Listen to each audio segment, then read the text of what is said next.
yavuze ku muntu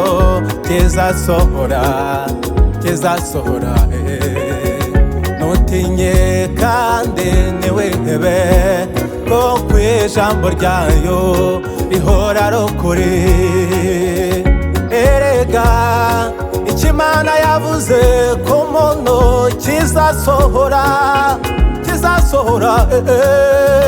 ntutinye kandi ntiwihebe kuko ijambo ryayo rihora ari ukuri. Maze Imana itegeka Mose kurambura inkoni, maze ingabo za Farawo zirarengerwa.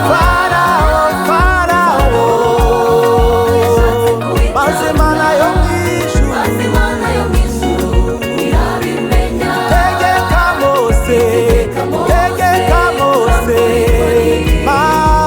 maze ingabo za Farawo zirarengerwa. Imana yacu ntivuguruza, ko yahoze